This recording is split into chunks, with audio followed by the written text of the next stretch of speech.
Boa noite, pessoal. Bom, dando sequência, as aulas referentes à apostila módulo 2 de Geografia, né, nós tivemos a primeira aula, né, que se refere à questão da origem do planeta Terra, a estrutura e formas do relevo. A aula 2, né, a gente falou sobre os agentes internos ou endógenos e os agentes externos ou exógenos do relevo. E também falamos do solo, né? Nessa terceira aula, a gente vai falar sobre o relevo brasileiro, e aí a gente fecha com a resolução de algumas poucas questões do vestibular, para que a gente, né, depois disponibilize aí o banco de questões do Enem, e num outro momento a gente faz aquela aula interativa no aplicativo Zoom. Bom, sobre a aula 3, né, o relevo brasileiro, módulo 2, nós vamos começar a tratar sobre o Brasil e as placas tectônicas, né? Será que o Brasil está, né, no limite entre uma placa tectônica e outra? Será que nosso país sofre com tremores de terra? Será que nosso país sofre com abalos sísmicos, né? Essas adversidades da natureza causadas pelos agentes internos, né? Por que não ocorrem terremotos e vulcões no Brasil? Por quê? Por causa de sua localização. Nós estamos no centro da placa sul-americana. Nós estamos distante da zona de propagação de ondas sísmicas, que seria o encontro da placa de Nazca, que está no oceano, com a placa sul-americana, que está no continente. Então, a gente está mais para a borda leste dessa placa sul-americana, muito distante do limite entre essas duas placas tectônicas. Por estar longe das áreas de contato desses planos, né? Então, o território brasileiro e as grandes paisagens naturais. Quais são as grandes estruturas do nosso país? Lembre-se na aula 2 que nós falamos sobre a estrutura do relevo do planeta, né? Que são três grandes compartimentos. Três, quais são eles? Dobramentos modernos, escudos cristalinos e bacias sedimentares. O nosso país, será que tem quais deles? Será que tem todos? Será que só tem dois? Será que só tem um? Né? Então, a estrutura geológica do nosso país vai mostrar que nós temos, ó, vamos lá, o que seria os dobramentos modernos? A gente já falou na aula 2, né? Cadeias de montanhas ou cordilheiras resultantes do encontro entre placas tectônicas, né, em que uma porção da crosta flutua sobre o magma, são instáveis e sujeitos a vulcanismos e terremotos. O exemplo, os Alpes, o Himalaia, os Andes e as Rochosas. O Brasil não tem dobramentos modernos. Escutem bem, o Brasil não tem dobramentos modernos. Se o Brasil não tem dobramentos modernos, quer dizer o quê? Que não temos o quê? Montanhas. Isso daqui são montanhas, formação de cordilheira de montanhas, né? Então, o Brasil está situado no centro da placa sul-americana, por isso não existem vulcanismos, terremotos e formação de dobramentos modernos, que é, de fato, as cordilheiras de montanhas, né? Ah, professor, mas e aquelas serras lá elevadas em Minas Gerais, as serras lá da Mantiqueira, a Serra do Mar, né, a Serra Gaúcha, a Serra Catarinense? Serras são serras. Se tem o nome serra, é porque são serras. São variações de planaltos, né? Áreas que sofrem constantemente, durante milhares de anos, a ação dos agentes externos esculpindo, formando formas irregulares na superfície da Terra. São áreas altas, são, em relação ao relevo vizinho, mas não tão alta quanto montanhas de fato. Só para vocês terem ideia, a média de altitude do nosso relevo não ultrapassa 1.500 metros de altitude. Então, só para que vocês tenham ideia de que o nosso país é relativamente de altitudes baixas e médias, né? Escudos cristalinos ou maciços antigos, nosso país tem. Aí sim, é aqui que está localizado as serras, as chapadas, né, os morros, os inselbergues, as formas mais elevadas do nosso país. É aqui, ó, dentro dos escudos cristalinos ou maciços antigos, né? São estruturas muito antigas, o próprio termo já diz. Por quê? Porque são rochas rígidas, cristalinas, né? Rochas magmáticas, resistentes, por ter muitos minerais metálicos, elas são resistentes ao tempo, elas vêm sofrendo desgaste de erosão, de intemperismo durante milhares de anos. No entanto, ainda resta formas elevadas. Por quê? Porque são rochas resistentes, como eu estou falando para vocês, né? Então, no Brasil, abrange 36%. Então, todo o território nacional é dividido em 36% de bacias de escudos cristalinos ou maciços antigos, né? Então, a gente tem exemplo aí, os escudos das Guianas ao norte do escudo brasileiro, e o escudo brasileiro no centro, leste e sul.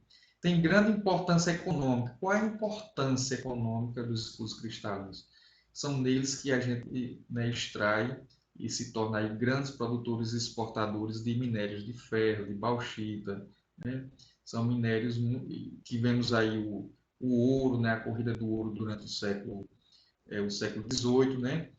Então, olha as áreas de jazidas de ferro que a gente tem. O quadrilátero ferrífero, em Minas Gerais, aquela mesma área em que a Vale atua ali naquela região daqueles desastres que aconteceram em Mariana, né? Serra dos Carajás, no estado do Pará, né?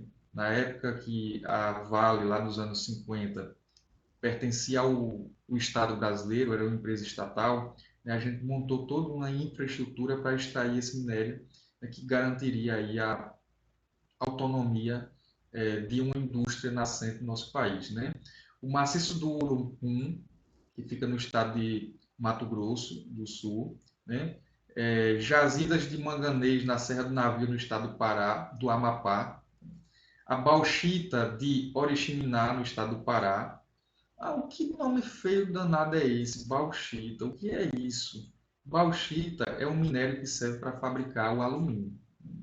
Então, a gente dá um exemplo do quanto o nosso país é refém da falta de tecnologia, da falta de autonomia econômica frente ao mercado internacional por conta dessa incapacidade de manipular a tecnologia e de extrair os seus próprios minérios e processar e agregar valor, né?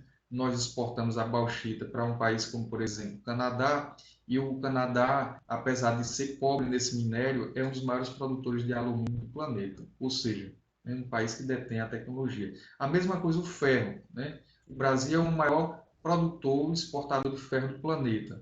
No entanto, quem produz ligas resistentes de aço, né, através das siderúrgicas, das metalúrgicas, é o Japão, né? Então, a gente exporta minério bruto por um valor baixo, chega o Japão, processa na indústria, agrega valor e revende por um preço extenuante, né? Então, quem é que fica com com as benesses?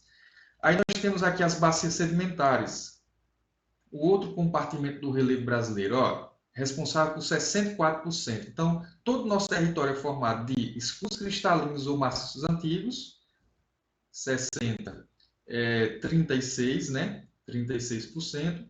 E nós temos aqui, ó, 64% da superfície brasileira é de bacias sedimentares. O que seriam essas bacias? A gente já viu na aula anterior. Áreas relativamente planas, são áreas de depressão, ou seja, áreas rebaixadas que sofrem a ação do acúmulo de sedimento, né? Então, o acúmulo de sedimento. Aquele desgaste causado pelo intemperismo no topo das serras, das chapadas, dos morros, né? Transforma a rocha em material inorgânico, né? E esse material vai ser transportado pelo vento, pela água da chuva, pelos rios, até áreas mais baixas, as depressões, formando aí o acúmulo de sedimentos que a gente diz ser bacias sedimentares. Onde é que ficam as bacias sedimentares? Elas ficam geralmente nas margens de grandes rios ou na planície costeira, né? Nas áreas acompanhando a linha de costa. Quanto à extensão, divide-se em grandes bacias, a amazônica, como eu já falei, o rio Amazonas, né, é o maior rio de água doce do planeta, portanto, a gente tem aí a maior bacia sedimentar do mundo também, né? Meio Norte, Paranaica, São Franciscana e do Pantanal. E pequenas bacias, como a Recôncavo Baiano, São Paulo, Curitiba, etc. Quanto à importância econômica, veja, a gente falou da importância econômica dos escudos cristalinos, né? Ó, bauxita, minério de ferro, né? Então, manganês. Essa é a importância dos. Não esqueça de fazer essa associação. Ora, Qual é a importância econômica dos escudos cristalinos? Fontes de minerais metálicos, importantíssimo para a indústria de um país, né? É um commodity que o Brasil exporta e que garante aí um saldo na balança comercial do nosso país. É isso que sustentou durante muito tempo uma indústria nascente. E aqui nós temos as bacias sedimentares. Qual a importância econômica delas? Tem também. Não pense que elas, com esse tamanho todo, não têm importância. Olha a importância, ó, fonte de petróleo e carvão mineral. Isso mesmo, né? Por quê, professor? Por isso daqui, ó, gente, olha. Veja só, deixa eu tentar fazer um desenho. Digamos que seja uma serra, certo? Aí aqui de repente tem o sol, como eu já fiz na outra aula, a chuva, o vento e outros elementos, né? Aqui nós temos agentes externos esculpindo o relevo, agindo, desgastando e esculpindo as formas de relevo. O sol aquece, esfria à noite, aquece, esfria. A rocha não tem essas características tão plásticas e elas vão começarem a romper-se, a desagregar-se, né? Isso é intemperismo físico. A chuva, os pingos de água vão penetrando sobre os orifícios das rochas e lá dentro vai diluindo os minerais solúveis e vai desgastando, né, corroendo a rocha por dentro. O vento carrega impurezas, né, partículas minúsculas de areia suspensas, né, no ar, vai se chocando contra a serra e vai desgastando, vai desgastando.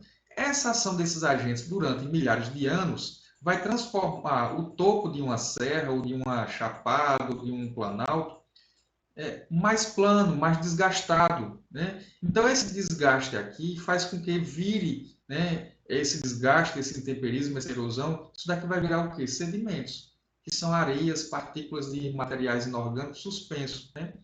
Isso daqui não vai ficar, né? Essas partículas não vão ficar aqui em cima, vão ser transportadas pela água da chuva ou um rio, ó, vai transportar para as áreas mais baixas e vão se acumulando, ó, em áreas mais baixas e planas, vão se acumulando, né, em camadas, até formar uma grande área de acúmulo de sedimentos chamados de bacias sedimentares. Bacias sedimentares. Então, isso é bacia. Ah, mas o petróleo? Qual a ideia do petróleo? É que junto com esse material aqui inorgânico, também vem com a água de um rio, a água da chuva, transporta material orgânico. De onde é que vem esse material orgânico?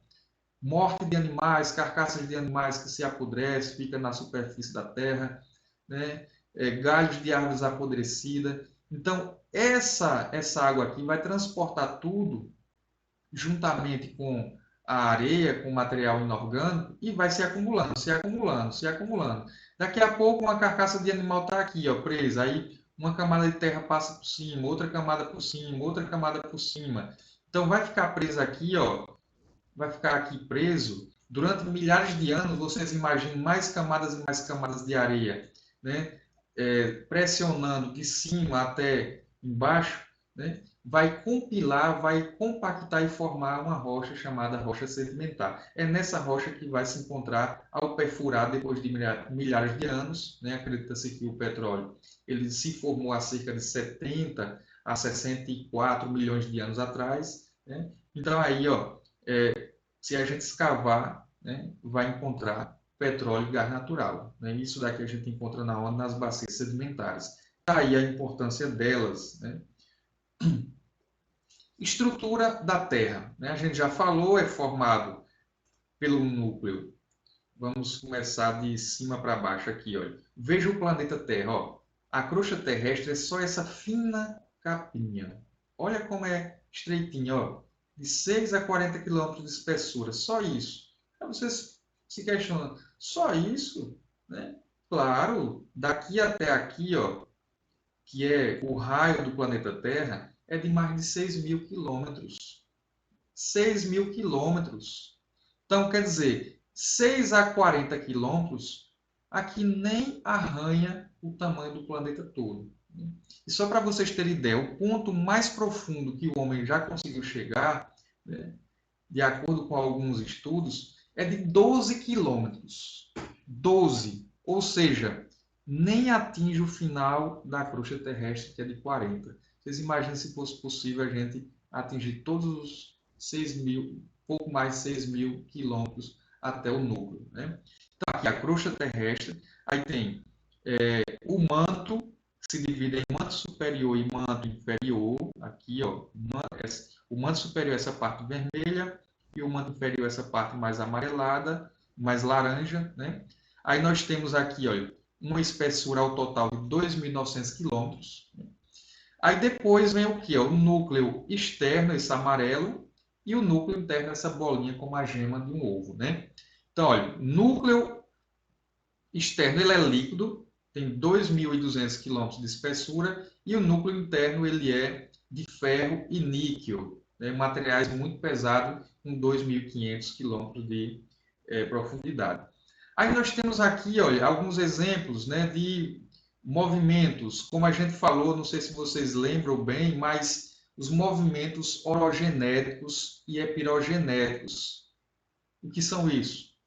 Esses movimentos são aqueles que se relacionam ao tectonismo, que são as movimentações das placas tectônicas, ou na horizontal, se chocando ou se afastando uma em relação à outra, ou blocos de rochas subindo e outros descendo e se aprofundando no interior do manto através de um processo chamado de isostasia ou força do empuxo, a imersão de um meio sólido em um meio líquido. Que meio líquido seria esse? Quando um bloco afunda, ele afunda para dentro do manto. O manto é rocha em estado de fusão, onde tem o magma, né? Então, se um bloco afunda, o outro tem que subir, para equilibrar a densidade do meio sólido no meio líquido, né?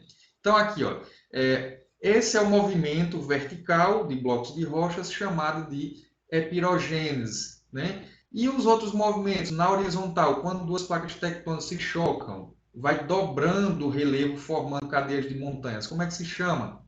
Orogênese, ou movimento orogenético, né? Então, aqui nós temos uma dobra, ó. Uma placa está indo nessa direção, a outra na mesma direção. Aqui vai se dobrar. É como se a gente pegasse uma folha de papel, assim, ó, pressionando, tensionando, né? Duas placas tectônicas, ó. Se a gente tensiona uma sobre a outra, elas vão dobrando e formando cadeias de montanhas. Está aqui o movimento orogenético, né?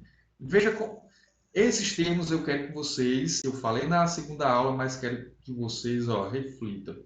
Anticlinal e sinclinal. Anticlinal é a dobra que fica para cima. É a crista da dobra que fica para cima. Esse termo, né, é anticlinal. Sinclinal é a parte, né, da depressão, né, que fica sobre essa dobra, abaixo dessa dobra, né? Então é a depressão aqui, ó, a crista que fica para baixo, certo, gente? Então aqui nós temos as placas tectônicas, a gente já comentou aqui, olha, esses pontinhos aqui são vários focos de tremor de terras, terremotos, né? Observe que todos esses pontinhos, eles são terremotos. Onde é que ficam os terremotos? Acompanhando essa linha roxa aqui. O que é essa linha roxa? É a separação de placas tectônicas, ou seja, no limite entre uma placa e outra, nós temos muitos tremores de terra, muito vulcanismo, né, muitos abalos sísmicos, né? Olha o Brasil, ó, o Brasil está aqui, olha. Nós estamos no meio da placa sul-americana.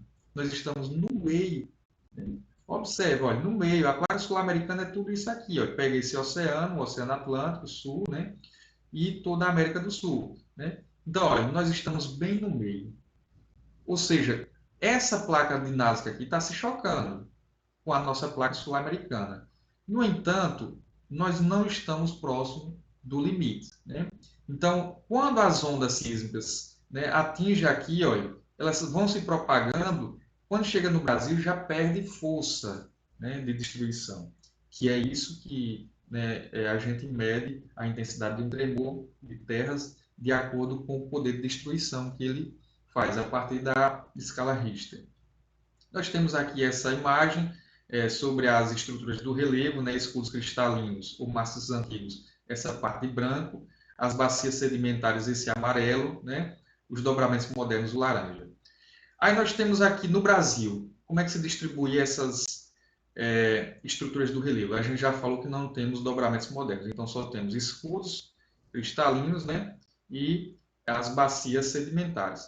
De acordo com Aziz Absabi, o maior geógrafo da história brasileira, da geografia física especificamente, professor doutor da USP, né, que fez um levantamento geográfico, fazendo aí, dividindo nosso país em grandes domínios, os chamados domínios morfoclimáticos.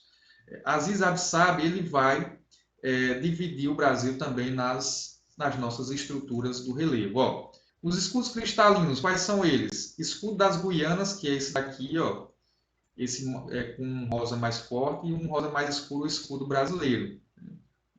Toda essa parte aqui é o escudo brasileiro. Ó, pega no centro-oeste, uma parte do norte, o nordeste, o sudeste, uma parte do sul.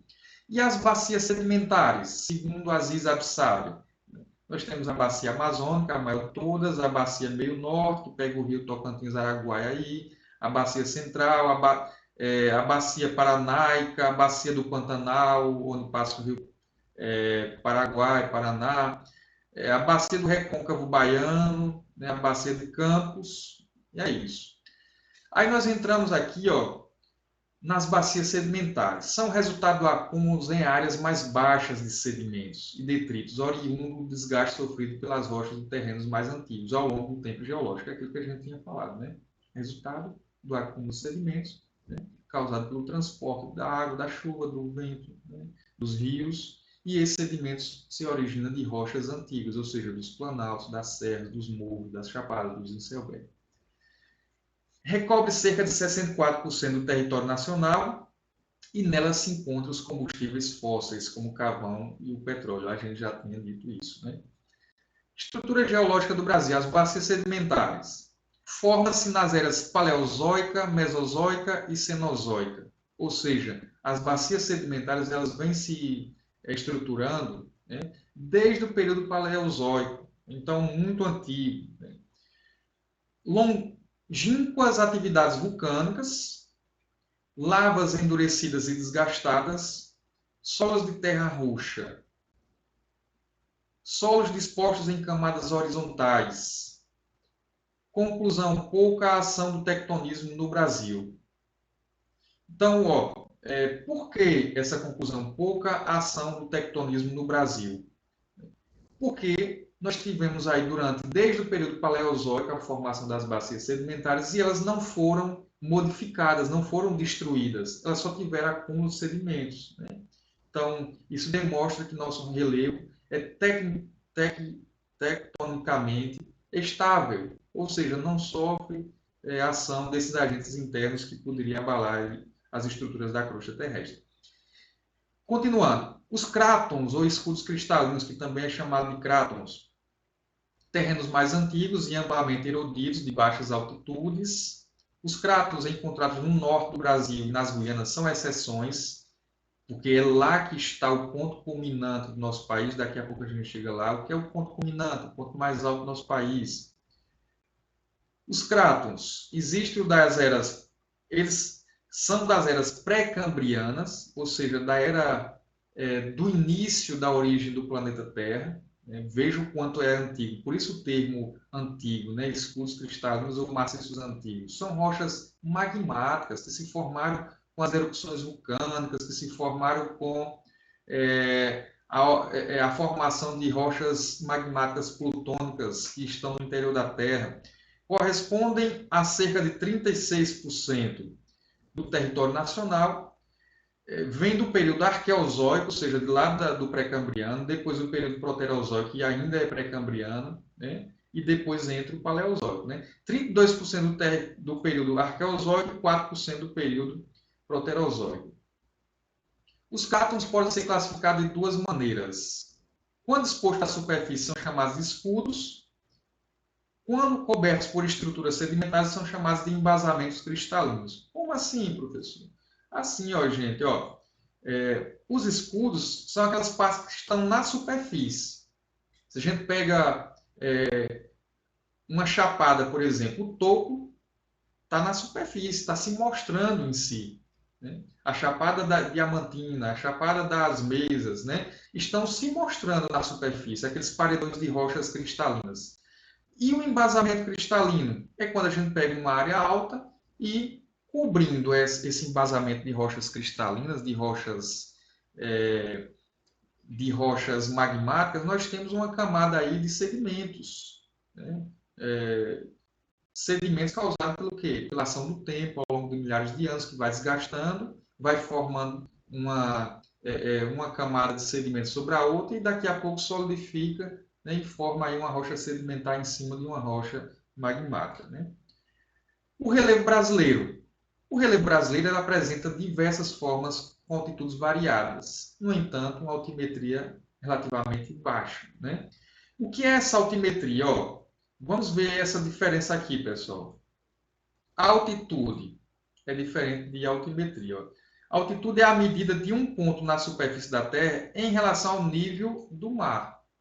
Então, se eu pego o nível do mar, está aqui, ó. Está aqui uma serra, uma bacia sedimentar e o mar. O que é a altitude aqui? A altitude, deixa eu colocar com outra cor aqui, ó. A altitude vai ser aqui, ó. Ó, pessoal. A altitude é a gente pegar o nível do mar e ir até em cima, ó. Então aqui a gente tem a altitude, ó. Faz um paralelo aqui, a altitude dessa serra aqui é de acordo com o nível do mar. E a altimetria? Representação das altitudes ou elevações da superfície terrestre em um mapa. Então, a altimetria é quando a gente pega essa altitude aqui e mostra toda a expansão do espaço geográfico através de um mapa altimétrico ou hipissométrico, dá no mesmo. Então, o que quer dizer um mapa altimétrico ou hipissométrico? Ele vai variar a altitude de acordo com a gradação de cores. Quanto mais cores escuras aqui, como o marrom escuro, mais alto o relevo. Quanto mais claro, como o verde aqui, mais baixo o relevo. Então, a gente pode dizer o seguinte, que essa parte aqui marrom escura, né, são as áreas de escuros cristalinos mais elevados, as serras. Né? Essa parte aqui, olha, amarelo claro, a gente pode dizer que são as depressões. Né? E essa parte de verde são as planícies. As planícies, que são as áreas mais planas, mais rebaixadas, atingindo aí altitudes que variam até 100 metros, margeando grandes rios, né? Ou aqui na própria planície costeira. Né? Ó, hipissometria significa medição de altura. Na prática, ela corresponde às medidas altimétricas de altitude. É usado quando está relacionado às medidas do relevo. O relevo brasileiro apresenta várias formas, serras, chapadas, depressões, planícies. A riqueza morfológica é resultado da ação dos agentes internos e externos. Eu já falei isso na outra aula. Né? Os agentes internos, tectonismo, vulcanismo e abacismo, vêm com uma energia do interior da Terra, forma relevo, levanta-se o relevo na superfície e os agentes externos atuam da atmosfera para baixo, né? Destruindo e esculpindo essas formas de relevo. Então, esse choque dessas forças internas e forças externas, garantem aí uma riqueza morfológica, né, que são as formas na superfície da Terra muito belas, né? As paisagens muito belas. A maior parte do território é de altitudes modestas, olha só, altitudes modestas, medianas, inexistência de dobramentos modernos, ou seja, de montanhas. O ponto extremo ou culminante, quer dizer isso, o ponto mais alto do nosso país está aqui, ó, Pico da Neblina, no estado do Amazonas, a 2.995 metros, o ponto mais alto. Tirando isso, a gente não vai ter aí um ponto de 3.000 metros de altitude. Está aqui, ó, Pico da Neblina, está nessa área aqui, ó. Pico da Neblina, ó. Esse mapa aqui está desatualizado, gente. Né? Essa altitude aqui de 2.995 metros, ela foi identificada mais recentemente. Hoje a gente tem aparelhos geodésicos, aparelhos topográficos que conseguem, com mais facilidades, imagens satélites, conseguem fazer os cálculos através do geoprocessamento, fazer cálculos para identificar com mais maestria, com mais proeza a altitude correta. Aqui nós tínhamos, lá por volta dos anos 2000, 90, se falava que apresentava uma altitude de 3.014 metros. Hoje tem mais é mais preciso esse dado, 2.995, como a gente falou. Voltando aqui, ó. Serra, nós temos outros pontos, olha, Serra Roraima, temos o Monte Roraima, que é alto também, 2.875, né? Aí nós temos essas outras aqui, olha, as Agulhas Negras, né? Morro da Igreja, veja essas partes marrom aqui, todas elas são serras. Olha a Chapada Diamantina aqui, olha, o Pico das Almas de 1850, né? Então nós temos aqui uns pontos, Pico da Bandeira, né? No estado, aqui na região sudeste, né? Então temos aqui, ó, o ponto culminante do Brasil, o Pico da Neblina, com seus 2.995 metros. Veja aí que irregularidade, né? Sudeste é outra região que apresenta altitude significativa para os padrões brasileiros, a Serra do Caparaó, em Minas Gerais, encontra-se o Pico da Bandeira, de 2.890 metros, e a Pedra da Mina, de 2.792. Realmente, Minas Gerais é um estado que é repleto de serras, né? Uma área com uma grande irregularidade no relevo. Olha só o Pico da Bandeira, com 2.890 metros. O relevo brasileiro. E por que essas altitudes são tão baixas?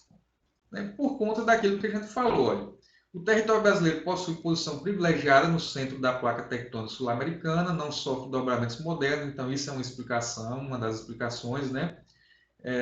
Não havendo choque entre placas, não há formação de montanhas, isso faz com que há milhões de anos não ocorra soerguimento. Se o território brasileiro não está se levantando, formando montanhas, só está sofrendo o quê? A ação dos agentes externos. Se só está sofrendo a ação dos agentes externos, quer dizer que ao longo dos milhares de anos, nosso relevo está se rebaixando a cada, sequência da história. Né? Porque os agentes externos não vão parar, não vão esperar os agentes internos formar relevo, eles vão continuar destruindo. Sol, chuva, vento, variação de temperatura, né? E tudo isso são agentes externos que vão desgastando ao longo de milhares de anos. Né? Aí nós temos aqui as formas, aí entra a geomorfologia. Lembra do que a gente falou, a diferença de geologia e geomorfologia naquela primeira aula? Né? Enquanto a geologia estuda o interior da Terra, a energia do interior da Terra, através dos agentes internos, né, compondo aí as grandes estruturas do nosso planeta, a geomorfologia vai estudar as formas superficiais. Quais são elas? Planaltos, planícies e depressões. Elas podem apresentar variações. Todas as formas de relevo brasileiros estão acima do nível do mar. Ou seja, nós não temos depressões absolutas como o Mar Morto, que fica lá na Ásia, né? Nós temos depressões relativas. Autores que classificam o relevo brasileiro. Temos 3 autores, grandes geógrafos da geografia física, que conseguiram, ao longo do tempo, classificar o nosso relevo. Um foi Haroldo de Azevedo, teve uma grande importância. Vocês vão ver que o mapa que ele elaborou foi muito simples, somente 2 unidades, mas ele foi a base de estudo, de avanço na geografia física, a partir dos seus dados. Inclusive, há um respeito profundo dos outros 2 grandes geógrafos, que foi Aziz Absari e Jurandir Rossi, sobre Haroldo de Azevedo. Foi o pai desse mapeamento da geografia física, dividindo nosso país em unidades de relevo. Haroldo de Azevedo, criado em 1949, veja, ainda no finalzinho da primeira metade do século XX, empregou termos geomorfológicos para a divisão geral, planalto e planície, e critérios geológicos para classificar subdivisões. O autor denomina planície as unidades de relevo abaixo de 200 metros e planaltos acima de 200 metros. Veja como é simples, somente 7 unidades.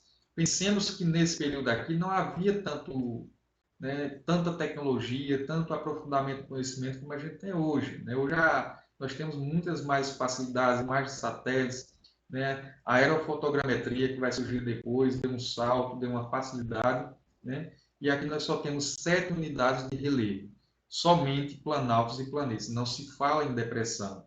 Veja aqui, ó, o mapa de Haroldo de Azevedo. Veja, esse primeiro mapa aqui, ó. Planalto das Guianas, esse daqui de cima, parte mais elevada, onde tem um ponto culminante, né, o pico da neblina. Aí tem o Planalto Brasileiro, que é essa parte central toda, o Planalto Central, e as planícies. Pronto. A planície amazônica, que é a mais importante, e a planície costeira. Aí tem a planície do Pantanal aqui, que é uma região extremamente plana e alagada, onde ocorre afloramento de minas de água, e uma parte aqui do Rio Grande do Sul. Acabou, só isso. Quando a gente vem para Aziz Absabe, grande geógrafo que nos deixou um pouco recentemente, né? Em 1962, manteve grande divisão de Haroldo de Azevedo, mas incorporou novas unidades. Ele fragmentou um pouco essas 7 unidades de Haroldo de Azevedo. Ele dividiu o Planalto Atlântico em Planalto Nordestino e Serras e Planaltos do Leste e Sudeste. E acrescentou o Planalto do Maranhão, Piauí, Uruguai e Sul-Rio-Grandense. Então, ele vai para 10 unidades. O autor não leva em consideração critério de altitude do relevo, mas processos geomorfológicos. Então, enquanto Haroldo de Azevedo vai falar que planície e planalto se diferencia pelo tamanho, pela altura, altitude, enquanto a planície só tem menos de 200 metros e o planalto acima de 200 metros, aqui para Aziz Absabe não importa essa altitude. O que vai importar é isso aqui, processos geomorfológicos. Como é que se formou essas unidades de relevo? A erosão é mais intensa do que sedimentação, são planaltos. É assim. Então, se tem mais erosão, se tem mais ação dos agentes externos destruindo do que acumulando, quer dizer que ali são áreas altas que estão sendo destruídas. Já quando tem mais ação intensa da sedimentação do que da erosão, é porque são planícies, são áreas baixas. Se está mais sofrendo acúmulo de sedimentos do que destruindo, quer dizer que ali é uma área baixa que está sofrendo, né, o acúmulo apenas de sedimento. Então, são áreas de planície. Aqui, veja a divisão de Aziz Absabe, Planalto das Guianas, planícies e terras baixas da Amazônia, amazônicas, aí planícies e terras baixas costeiras e planícies do Pantanal. Aí divide aqui os planaltos, né? Tem o Planalto Central, aí se divide em Planalto Maranhão, Piauí, Planalto Nordestino, que não havia essa divisão, e serras e planaltos do Leste, Sudeste e Planalto Meridional. Veja que Aziz Absabe também não chega ainda à definição de depressão, né? Planalto e planície. É aí que entra Jurandir Rossi, produto do emprego de tecnologia mais avançada. Ele vivenciou o período do boom, né, do avanço da cartografia, da aerofotogrametria, né? Aqui já estava iniciando aí os computadores entrando para dar um auxílio nessa parte da cartografia, na produção de mapas. Então, através do projeto Radam Brasil, foi feito um levantamento fotográfico em toda a superfície do território nacional com o Exército Brasileiro, né? Então, como se constitui essa aerofotogrametria? Um avião sobrevoando uma velocidade constante e uma altitude também constante, com um grande sensor, uma espécie de câmera fotográfica na barriga do avião, fotografando, né, a superfície da Terra, né, todinha. Então veja, olha, mais ou menos assim, gente. Deixa eu mostrar aqui a foto, mais ou menos assim. Então você tem aqui, o avião em uma velocidade constante e uma altitude também constante, fotografando um campo, né, de atuação assim, e quando chega nesse outro ponto, aí fotografa cobrindo aí 40% da foto anterior. Essas fotos depois eram levadas, havia uma superposição de fotos adjacentes. Olha, esse campo aqui, olha, era superposto. Então, uma parte da foto primeira aqui estava aqui, a outra parte da foto 2 cobria 40% do mesmo pedaço da foto anterior. Essas fotos depois eram levadas para um laboratório de fotointerpretação, né? E era feito o chamado overlay, né, que eram estudos a partir de instrumentos que hoje são considerados pouco rudimentares, né, mas eram utilizados naquela época para elaborar o croquis, o desenho, o processo inicial e a distinção dos elementos que estavam presentes na superfície da Terra de acordo com a altitude. Então, muito interessante a aerofotogrametria. Isso foi feito nos anos 70, no período da ditadura militar, as Forças Armadas, né? Critérios. Primeiro nível geomorfológico, fator escultural. Então, ele vai juntar as duas classificações. A classificação de Haroldo de Azevedo e a classificação de Aziz Absabe vão ser a base, junta-se esses dois conhecimentos e forma essa classificação mais específica, mais geral de Jurandir Ross, né? Ele vai levar em conta o fator geomorfológico, como os planaltos, depressões e planícies. Aí entra as depressões que não havia nas classificações dos outros dois. O segundo é o caráter estrutural ou geológico, planaltos esculpidos em bacias sedimentares, etc. O terceiro define nominalmente as unidades geomorfológicas. No total, passa-se a 28 macro-unidades. Veja só, gente.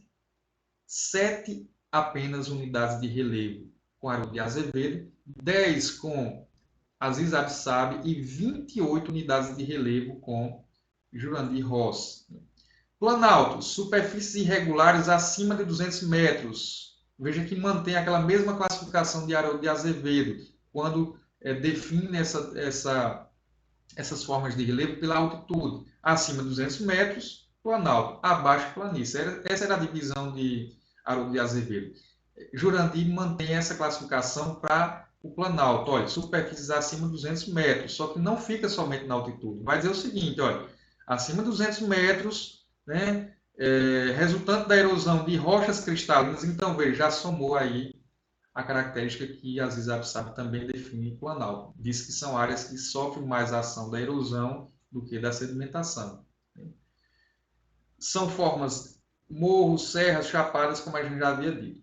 Planície, superfície plana, com altitude inferior a 100 metros. Veja que muda a questão da altitude em relação a Haroldo, que fala que é abaixo de 200 metros, mas mantém essa questão do critério da altitude.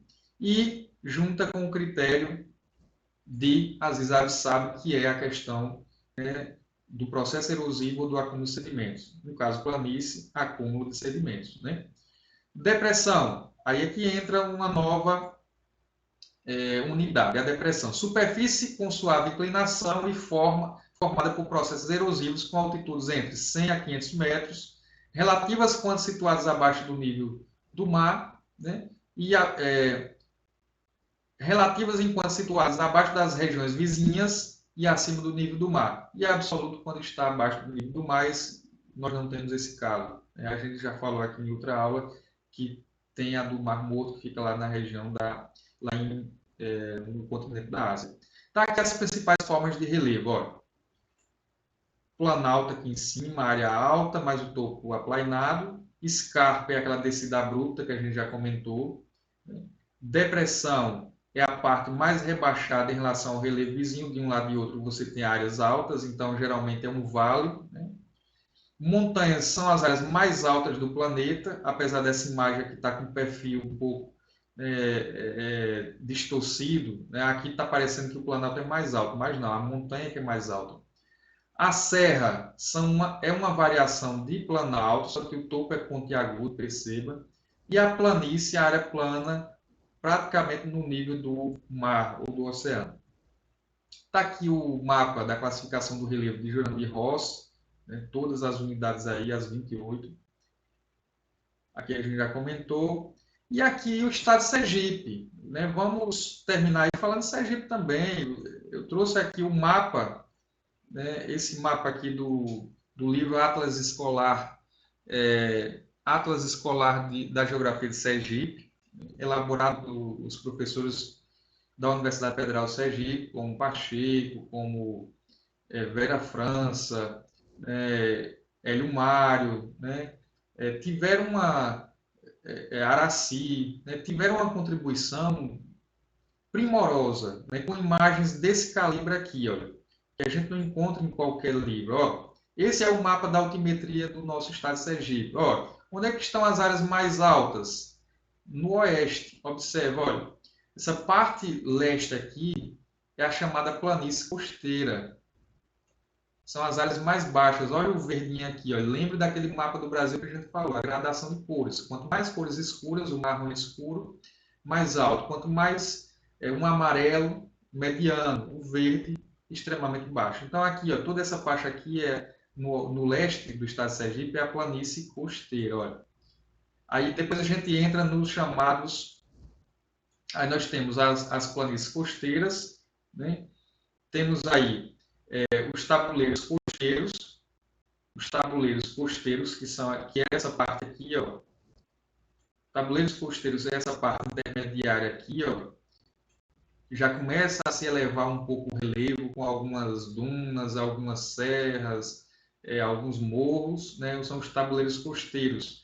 Formações como, por exemplo, camadas aí de rochas sedimentares, né?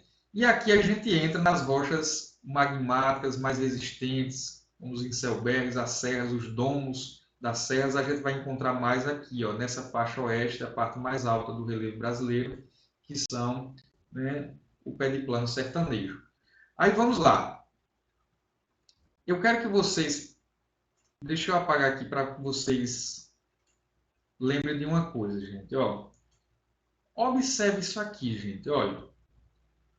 Observe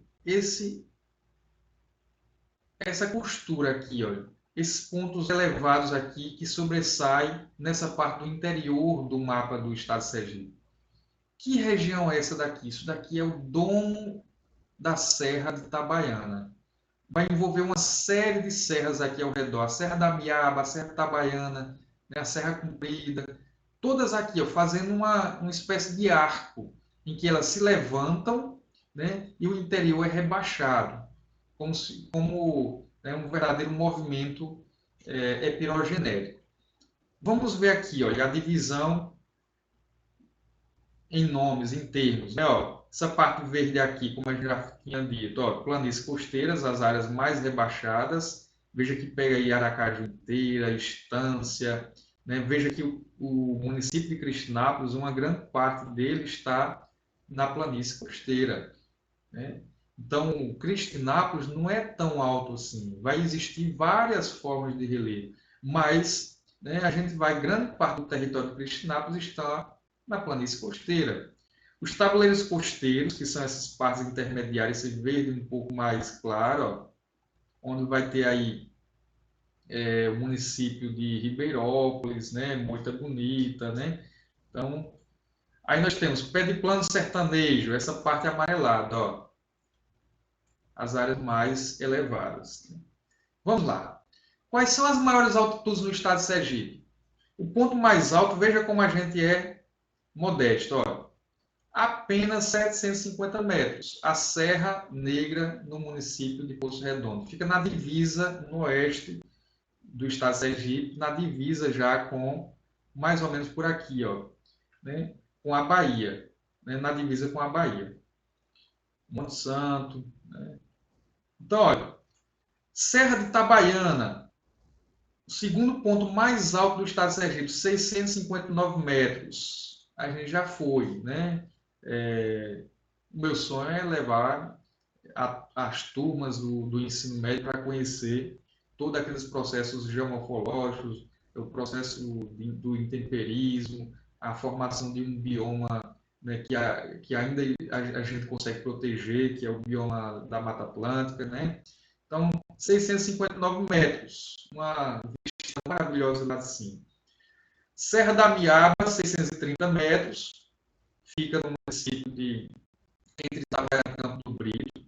Serra de Gongogi, fica a 600 metros, Tobias Barreto. Serra dos Palmares, 550 metros, Riachão do Dantas.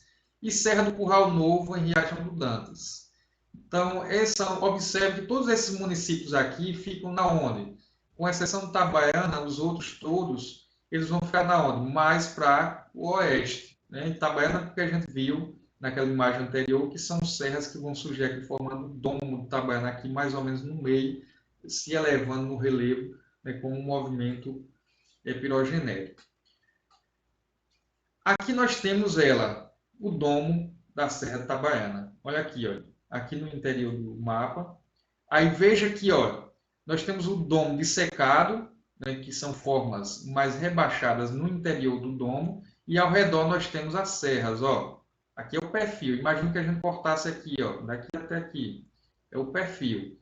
Então, de um lado e outro, ó, Serra da Miaba, Serra Itabaiana, de um lado, Serra da Miaba do outro. Aqui, ó, Serra Itabaiana, Serra da Miaba em outro. É um conjunto de serras, ó, veja. Sergipe, regionalização. Qual é a regionalização do estado de Sergipe? As três grandes mesorregiões. Aqui, olha, a 3. A 3 é o leste sergipano, onde está o município de Cristinápolis, aqui, olha, no leste sergipano. A segunda mesorregião, essa de amarelo, é o agreste. Então, não esqueça, o Cristinápolis está aqui, olha. Cristinápolis está aqui, olha, no leste sergipano. Agreste, essa parte de amarelo. Itabaiana, Ribeirópolis, Frei Paulo, Pá, Riachão. E o sertão sergipano, essa parte verde. Poço Redondo, Monte Alegre, Glória, Nossa Senhora Aparecida, Porto da Folha, Canindé. Aí o relevo do município de Cristinápolis. Cristinápolis é um município modesto em termos de altitude.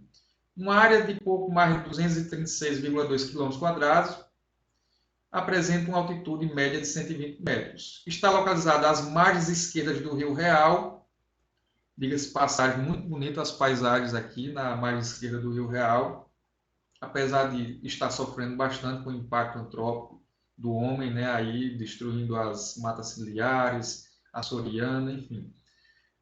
Pertence à microrregião de Buquim e à mesorregião leste sergipana, e fica ainda no território sul, de acordo com a nova classificação, pela classificação 2008, 2007, 2008, por aí, Cristinápolis passa a ser território sul de Sergipe. O relevo na área está representado pela planície litorânea, planícies marinhas, fluvio-marinhas e fluviais, e tabuleiros costeiros. Ou seja, lembre-se, Cristinápolis está no leste sergipano. No entanto, se a gente pega aquele outro mapa da divisão das três grandes unidades de relevo, planícies costeiras, tabuleiro costeiros que fica no meio e pé de plano sertanejo, Cristinápolis vai ter duas dessas três grandes unidades de relevo. As planícies costeiras, dando formas aí como as planícies marinhas, fluvio-marinhas e fluviais, e os tabuleiros costeiros que ficam mais na parte oeste do município, né? Pegando aí relevos dissecados em colinas e interflúvios tabulares, que são áreas verdadeiros vales entre um morro e outro, né? Aqui nós temos a localização do município de Cristinápolis, fica aqui no extremo sul do estado, município mais ao sul do nosso estado. E aqui o mapa, né, com alguns povoados, aqui, ó, que é a sede, a cidade. A gente tem a Uruba aqui, desce para cá, vem a Baixa Funda, né? Para cá a gente tem a Canaã, né? Tem Floresta, Taquari, né? Bonfim. Enfim, aqui nós temos a divisão a Murta, São Roque. Nós temos aqui Cajá dos Índios, Água Branca. Né? Mais ou menos nessa área, os pontos mais elevados do município de Cristinápolis. Né? Nós temos aqui o mapa do município de Cristinápolis. Bom, a gente vai finalizar a aula de hoje falando sobre os perfis, né, os perfis topográficos. Mas antes disso, eu quero que vocês curtam o seguinte. Eu quero que vocês curtam a localização de alguns pontos, né? A localização de alguns pontos. Vamos lá. Ponto culminante no Brasil. Qual é? A gente já falou aqui, ó. Ponto. Vamos viajar. Ponto. Pico da Neblina. Vamos para Pico da Neblina. Vamos viajar um pouco nesse planeta, né? Viajar um pouco aí. Então, vamos lá. Chegamos. Pico da Neblina. Vamos viajar para ele. Olha o pico da neblina aqui, ó. Aí, ó, na divisa do Brasil com a Venezuela, né? Nós temos o pico da neblina, ponto alto. Aqui, ó, Brasil, Venezuela.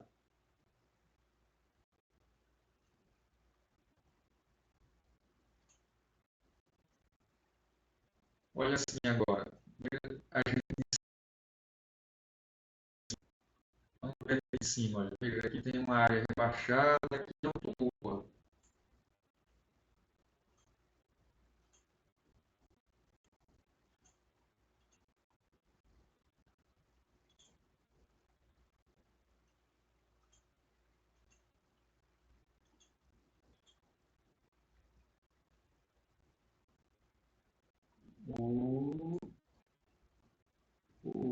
Vamos descer aqui um pouco, fazer alpinismo. Olha, olha como a gente desce para uma área de planície aqui. Vai acompanhando a próxima planície do Rio Amazonas, né? Então, aqui é o Pico da Neblina. Pronto, vocês foram para o Pico da Neblina, né? Foram comigo, né? Vamos agora para Serra do Mar, um ponto elevado do nosso país. Serra do Mar fica na região sudeste, né? E olha, aparece a bela Rio de Janeiro, né?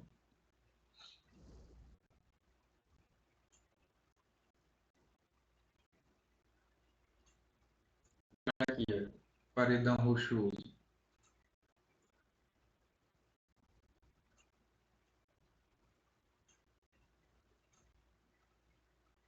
Então, gente, toda essa parte aqui, olha, né, são áreas de relevo dissecado em colinas, em serras, né, dentro da classificação dos domínios morfoclimáticos de Aziz Absabe, aqui são considerados morros em formas de laranja, os mares e morros, né? São áreas elevadas que barra aí grande parte das massas de onda do oceano, caindo em forma de chuvas orográficas, né? Áreas extremamente úmidas, através do clima tropical úmido. Então a gente chega aí, vamos lá para Serra da Mantiqueira, ainda no sudeste, né? Vamos para a Serra da Mantiqueira, gente. Olha,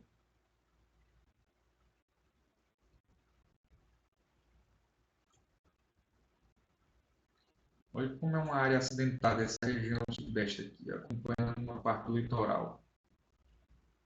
Veja como é. Olha que escarpa aqui, gente. Ó. Epa, a gente saiu da escarpa. Olha só. Aqui nós temos uma área de planalto, né? O topo, ó, aplainado aqui em cima. Agora veja como desce aqui, ó. Aqui é um escarpa, uma descida abrupta, e aqui embaixo nós temos uma depressão. Aqui é basicamente aquela foto que a gente é tirada em outro ângulo daqui de frente, né? Aquela foto que a gente tem nas primeiras aulas, né? Vamos agora vamos para o Pão de Açúcar, vamos para o Rio de Janeiro, ver coisa bonita, né? Vamos para o Pão de Açúcar, no Rio de Janeiro. Eita coisa. Então, olha, Pão de Açúcar. Olha que morro.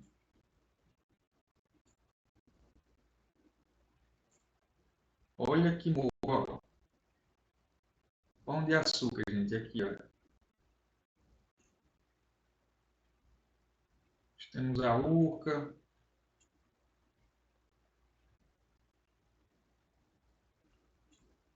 Pode mexer muito aqui nesse danado que ele tem vida própria. Vamos ver desse outro ângulo aqui, olha. O Rio de Janeiro continua lindo.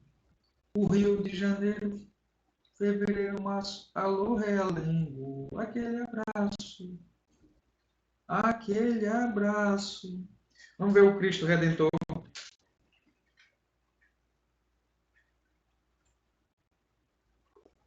Vamos ver o Cristo Redentor agora no Rio de Janeiro, né? Vamos aproveitar enquanto a gente pode viajar assim, né? Imagina só assim, pessoal. Olha o Rio de Janeiro, pensando que a gente está de cima para baixo, aí vai chegar na cabeça do Cristo, olha, vamos fazer como de Dinocó, né? Nenhuma das apresentações do lendário Trapalhões, né? Ele subia aqui, aqui.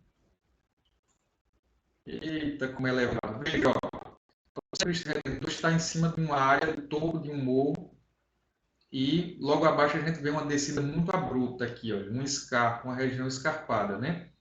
Vamos ver em outro ângulo agora. Olha que escarpa. Olha que elevação de rochas magmáticas aqui, as estruturas muito resistentes ao tempo, né? Durante milhares de sofrendo a ação dos gastos pela erosão e temperismo, mas se mantém ainda com uma área elevada. No entanto, isso não é montanha. A gente não pensa que isso é montanha, isso é uma variação do planalto.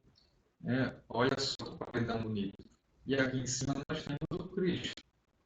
E vamos mudar aqui os anos. E para subir o meu Cristo. Cadê o Cristo? Pode subir, não.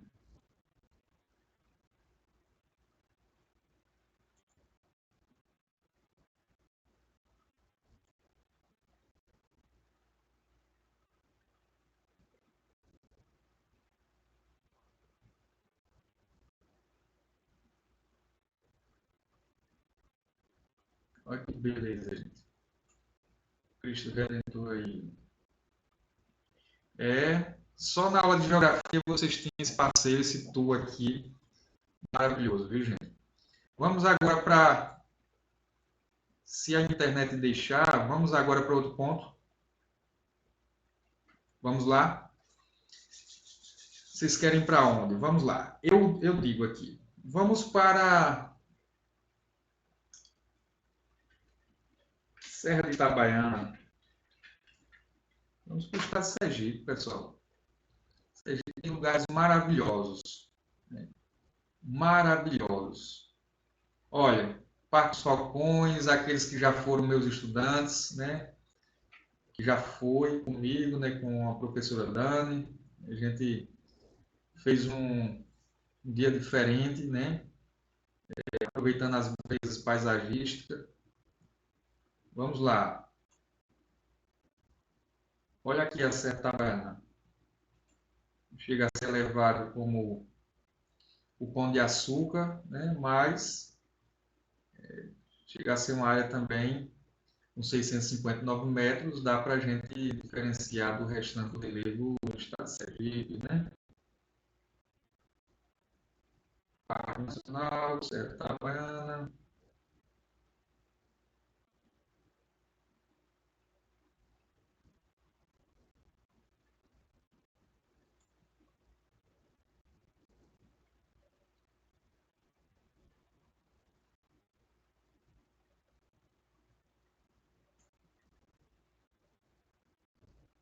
Que Parque dos Falcões aqui, a gente sobe, vai subindo uma trilha, até chegar aqui em cima.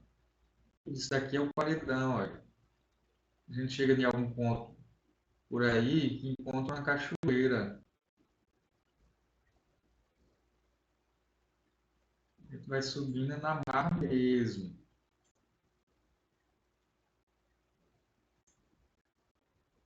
E a gente vai subindo, vai subindo. Aqui é a sede do Parque dos Falcões. Pô, pega uma trilha aí, ó, um caminhozinho desse, e vai parar numa cachoeira, mas menina, é uma cachoeira bonita.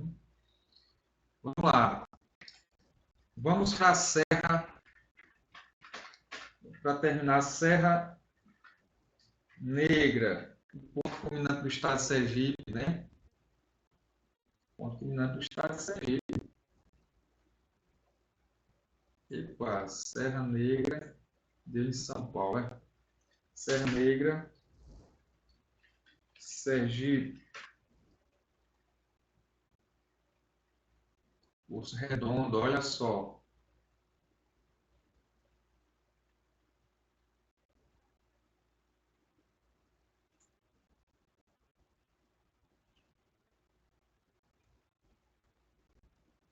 Olha ali, Sergipe, Bahia já.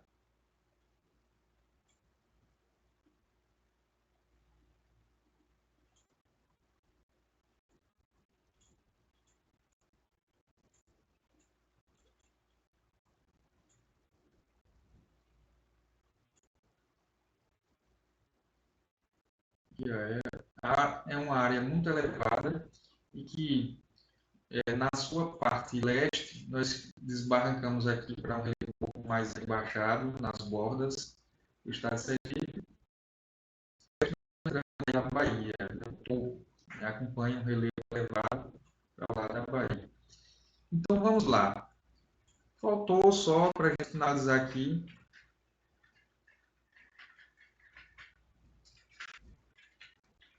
Cristinápolis. Cristinápolis, gente. Que é isso? E a gente não vai ver nada mais de Cristinápolis. Oxi. Chegamos aqui, olha. Cristinápolis. É, isso mesmo. Estou por aqui. Então a gente desce aqui, ó. Prefeitura. Desce aqui a ou a gente fazendo trilha de bicicleta por aqui. Deixa eu ver se mais ou menos onde é que a gente vai.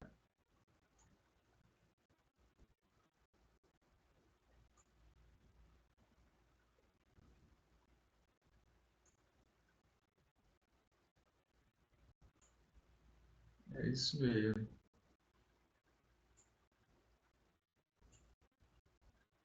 Os pontos mais altos aqui do município, vamos tentar mostrar, né?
Pronto.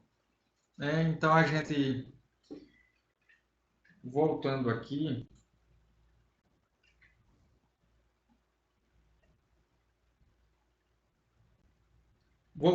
gente, os perfis do relevo brasileiro, nós temos 3 perfis aqui para mostrar para vocês. Só quero voltar aqui para ver se consegue fechar aqui, que isso daqui é difícil.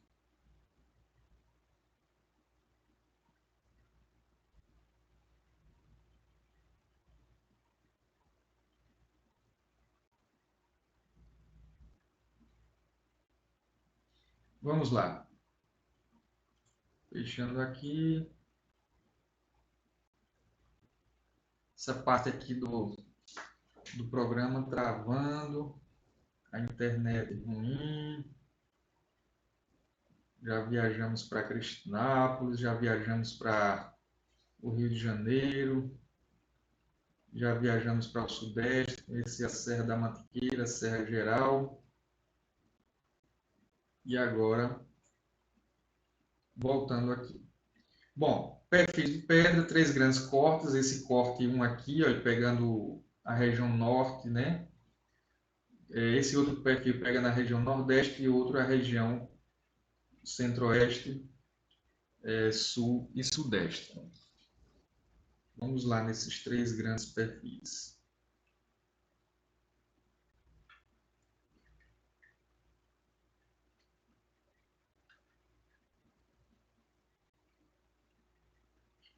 Agora deu um pano.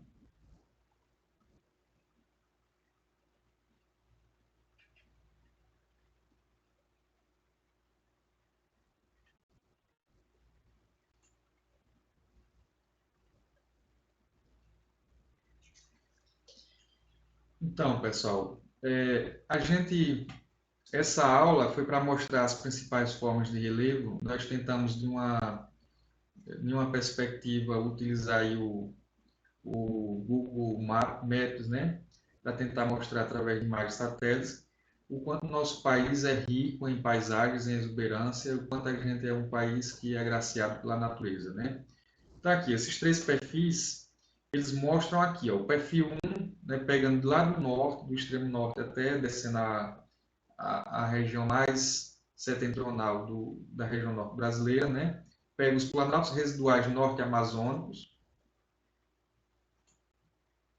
pega logo, veja o que a gente mostrou lá através da imagem satélite, né, no Google Maps, né, mostrando o ponto culminante do nosso país, né, que é a Serra, o Pico da Neblina, e logo já tem uma descida abrupta formando uma área de depressão, a depressão marginal norte amazônica. E logo mais nós já encontramos uma área mais rebaixada ainda, que é a planície do Rio Amazonas, né, imaginando o Rio Amazonas. Aí mais para. Veja que a gente está descendo, ó, saindo do norte, do extremo norte aqui em cima no mapinha e chegando na região mais setentrional do, do norte brasileiro. Aí mais setentrional a gente chega na depressão marginal sul-amazônica e depois os planaltos residuais sul-amazônicos, né? O outro perfil, o perfil 2, esse daqui da região nordeste, perfil da região nordeste, nós temos, ó, o rio Parnaíba, mais ou menos aqui, ó, planaltos e chapadas da bacia do rio Parnaíba, depois escarpas e serras do Ibiapaba, depois depressão sertaneja, nós temos uma grande área de depressão aqui, a depressão sertaneja, e logo mais na frente nós encontramos uma grande cadeia de serras, né? Pegando uma grande cadeia de serras na região nordeste, que é o Planalto da Borborema. É um ponto muito elevado, em alguns pontos chegam a 900 e alguns quebrados metros, em alguns pontos 1.000 metros, né? Então, o Planalto da Borborema, ele tem uma importância crucial. Por quê? Porque, veja, ele impede a circulação das massas de ondas que se formam aqui do Oceano Atlântico. Então, massas de ondas, quando tenta chegar no interior do Nordeste, não consegue. Bate aqui nessa vertente leste do planeta Borborema e gera a condensação, ou seja, chuvas orográficas desse lado, no agreste e na planície litorânea, né? E quando essas massas de ar conseguem adentrar para o interior brasileiro, o interior nordestino, principalmente aqui nessa região da Depressão Sertaneja, são massas de ar secas. Por isso, a região semiárida, né, com clima semiárido, com variação de pluviosidade aí entre 900, 700, 500 milímetros por ano, né? Quase 1.500 quilômetros, esse perfil vai do Maranhão a Pernambuco, é um retrato fiel do relevo da região, com destaque para os dois planaltos. O da Bacia do Parnaíba, esse daqui, ó, e o da Borborema, que é bem mais alto, né? E a depressão sertaneja que fica no meio. Aí o último, parte do relevo mais acidentado, que é a região sudeste brasileira, centro-oeste e sudeste. Temos a planície do Pantanal Mato Grossense, que é a parte que fica mais aqui, ó, no oeste brasileiro, na divisa com o Paraguai. Aí tem o Planalto e Chapadas da Bacia do Paraná. No meio tem o Rio Paraná, que é um rio de relevo acidentado, né? A depressão periférica da borda leste da Bacia do Paraná e os planaltos e serras do Atlântico leste e sudeste. Então, a Serra do Mar, a Serra da Mantiqueira, né? Então, é a região mais acidentada. E aí, gente, para finalizar essa aula, eu só quero responder algumas questões. Vamos responder essa primeira, não vamos responder tudo. Veja só, a estrutura geológica do Brasil é composta por. Aí a gente vai analisar esses 4 itens para dizer quais são os verdadeiros. O que tiver verdadeiro, a gente vem aqui e marca o item correto. Item 1. A estrutura geológica do Brasil é composta por escudos cristalinos muito antigos, de rochas rígidas e resistentes que originaram planaltos e algumas depressões, compondo cerca de 1/3 do território nacional. E aí, é 1/3, basta a gente pegar assim, ó, 100 dividido por 3, né? Que dá o que aí? Daí 30, alguma coisa. É mais ou menos um terço mesmo. Lembre-se que os escudos cristalinos são 36%. Então, isso daqui é verdade. Bacias sedimentares, compostas de rochas sedimentares. Compostas de rochas sedimentares.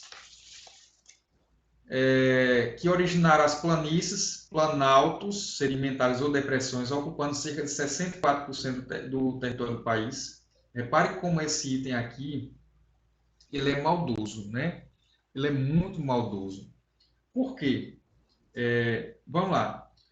Bacias sedimentares compostas de rochas sedimentares que originaram as planícies, planaltos sedimentares ou depressões, ocupando cerca de 64% do território do país. Sim, veja, nós temos aqui, planaltos sedimentares. Um termo diferente. A gente, poxa, não, bacias sedimentares formam planaltos sedimentares. Sim, gente. Com o tempo, durante milhares de anos, o acúmulo de camadas e mais camadas de sedimentos vai formando aí, por exemplo, as formações barreiras, que fica aqui no estado de Sergipe, por exemplo, essa parte do Agreste, né, essa parte que adentra aí o que se chama de tabuleiros costeiros, é formação de barreiras. O acúmulo de rochas sedimentares vai formando uma espécie de planalto, sim. Então, isso daqui é verdadeiro. Terceira, dobramentos modernos que originaram planaltos e relevos montanhosos.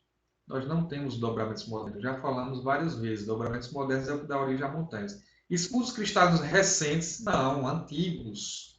Então, esses dois aqui, falsos. Somente o verdadeiro 1 e 2. Qual o item correto? Vamos lá, qual o item correto? Letra A. Vamos pular essa porque está muito gigante a.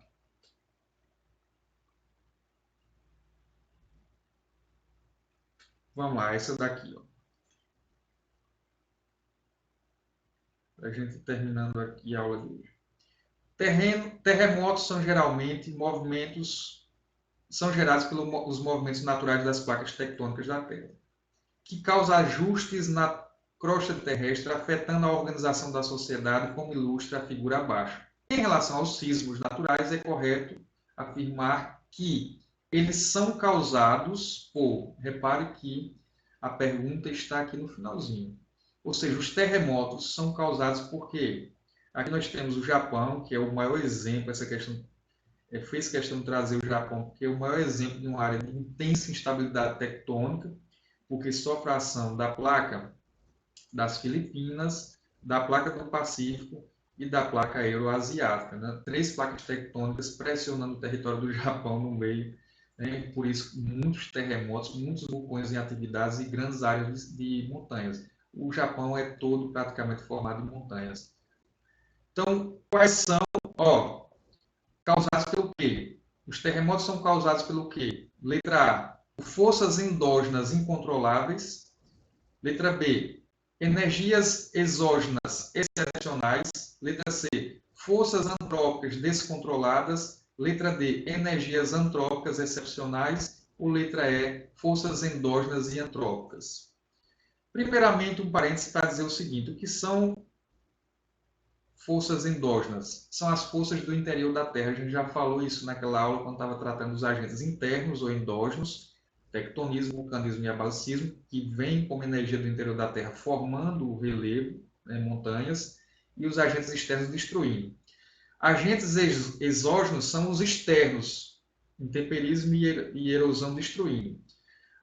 Forças antrópicas é a ação do homem, antrópica quer dizer do homem, a ação do homem descontroladas.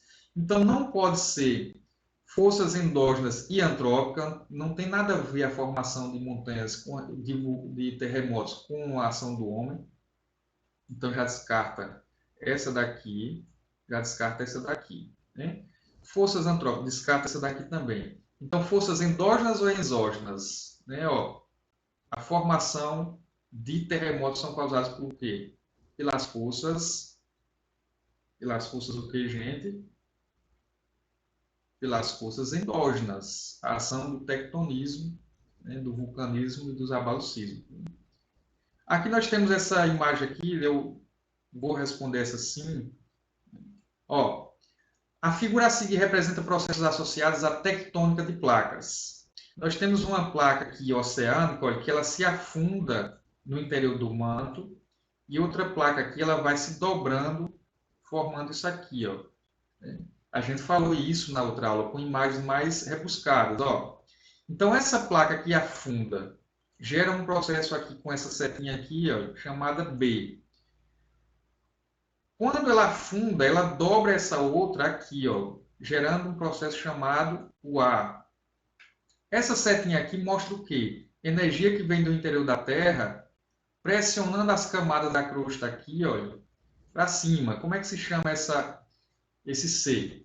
Então, ó, identifique os processos destacados pelas letras A, B e C, respectivamente. Ou seja, o item que a gente marcar aqui, A, B, C, D ou E, está falando na sequência. O A é tal coisa, o A aqui ó, vai formar alguma coisa, o B vai formar outra coisa, e o C vai formar alguma outra coisa, É o quê? Olha só, gente. O ar quer dizer o quê? Duas placas estão se chocando, vai dobrar. Ou uma penetra e vai dobrar a outra. O que é que vai formar aqui no ar, na letra A? Orogenia, a formação de cadeias de montanhas, o movimento horizontal de placas pressionando uma contra a outra e elevando o relevo na forma de cadeias de montanhas. Orogenia, ou movimentos orogenéticos. E o B? Quando uma placa afunda sobre a outra, quer dizer o quê? Subducção, a zona de subducção, onde forma as profundezas do fundo do oceano, a abertura em que uma placa vai avançando sobre o manto e vai derretendo, sendo destruída. E o C? São os movimentos convectivos, a formação da pressão do interior da Terra que eleva o magma para cima e vai pressionando as camadas da crosta inferior, fazendo com que as placas se movimentem por essa pressão. Então, o item correto é caiu, letra A, muito bem. Já falamos uma de tremor de terra, vamos para outra, vamos avançar aqui. Sim, aquilo que eu vinha falando para vocês, ó. Vamos lá. As paisagens geomorfológicas em geral refletem as influências de fatores litológicos, tectônicos e morfológicos. A paisagem esboçada a seguir pode ser caracterizada como uma muito fácil, né, gente? Se a gente pegar os itens, eliminando, só tem uma que diz respeito, né? A gente tem o formato de um relevo aí da forma de quê? De uma dobra, um movimento orogenético, né? O relevo se dobrando, pressionando um contra o outro, né? E se dobrando, formando o quê? Um sinclinal e um anticlinal, né? Lembra que a gente falou, olha, anticlinal aqui, ó, que é o anticlinal, a parte da crista que fica no topo da área de dobra. E o que é o sinclinal? A parte do fundo aqui. Então, essa região aqui vai dizer respeito ao quê? Uma estrutura tectônica dobrada em anticlinal e sinclinal. Muito bem. E aqui o sétimo, né? Aquele último slide que a gente viu sobre aqueles três perfis, ó. Esse perfil aqui, ó, vai ser o qual desses daqui? Olha, lembre que esse é o perfil 1, olha, na região norte. Então, vai ser o quê? Olha? Planaltos residuais norte amazônicos, vai ser esse daqui. Então, aqui é o 1. Né? Esse perfil aqui é a região nordeste. Então, tem o Rio Parnaíba, tal, Depressão Sertaneja, Planalto da Borborema, né? Lembre-se disso, gente. Tem que pensar dessa forma. Esse daqui, ó, Planície do Pantanal Mato Grossense, Planalto Chapada da Bacia do Paraná, Rio Paraná. É o 3 aqui, ó, região sudeste, centro-oeste. Então, 3. Então, qual o item correto? Chegou nela, né? Aqui tem uma questão de solo, vamos avançar para a gente terminar aqui logo. Vamos só nessa daqui, ó. Formas de relevo, né? Aquela imagem, aquela bendita imagem linda, maravilhosa, né? Sobre as formas de relevo continental, faça a devida correspondência. Nós temos aqui, olha, número 1 em romano, o 2, o 3, o 4 o 5. A questão só quer saber dos 4. Olha, desse. Vamos lá. Faça a devida correspondência. A gente vai colocar o número 1, 2, 3 e 4 aqui dentro dos parênteses. E aqui eu engoli um parêntese, né? Eu engoli um texto aqui. Ó. Áreas mais ou menos planas que sofrem prolongados processos erosivos. Olha, mais ou menos planas que sofrem prolongados processos erosivos. Mais ou menos. Não quer dizer que é plana. Então, isso daqui são as depressões. Número 1. Sofre prolongados processos erosivos. Se fosse sedimentação, aí a gente poderia pensar nas planícies. Processos de erosão superam os de sedimentação. Falando em processo de erosão supera a sedimentação e que é variado com serras, com chapadas, com escarpas, com morros, a gente está falando do planalto, meus queridos. Então, aqui vai ser o número 4. São superfícies planas que têm no máximo 100 metros de altitude, formadas por processos de sedimentação. Aí é planície, aí já era. Aí é número 2. Então, 1, 4 e 2. Faltou uma parte do texto aqui, mas a gente já vai se caminhando para o final. Vamos lá, última questão. Olha só o que eu fiz questão de deixar por último. Ó. O movimento tectônico responsável pela formação de elevações verticais, ó, um bloco de rocha está descendo para o interior do manto e o outro está subindo. Causados por forças e pressões endógenas, as forças internas do relevo, que provocam fraturas, aqui é uma fratura, ó, e falhas, exemplificada na falha geológica de Itapuranga da Ajuda. Não sei se vocês sabiam, gente, mas indo daqui para Aracaju, quando vocês chegam logo em Itapuranga, olhem aquela superfície ali. Né? Você vai na BR ali e olha da esquerda e à direita. Mas na direita, daqui para lá, a gente vê mais. Uma paisagem extremamente plana, bem geometricamente plana, e lá na frente a gente vê que o relevo sobe um pouco. Né? Uma espécie de serra que sobe de forma abrupta. É isso daqui, ó. Um relevo extremamente plano, de repente sobe de vez. Então, a cidade, o município ali de Itaporanga da Ajuda está sob uma falha geológica, uma área que rebaixa, uma parte rebaixa e outra parte do relevo sobe. Então, isso é conhecido como esse movimento vertical, descida e subida, é movimento orogenético ou epirogenético? Epirogenético. O movimento orogenético é aquele que forma dobras em anticlinal em cima e sinclinal embaixo. Então, meus queridos, né, é isso. Eu espero que vocês tenham gostado. Em breve deixarei o banco de questões com questões do Enem para vocês resolverem e depois a gente responder em conjunto. Né? Muito obrigado.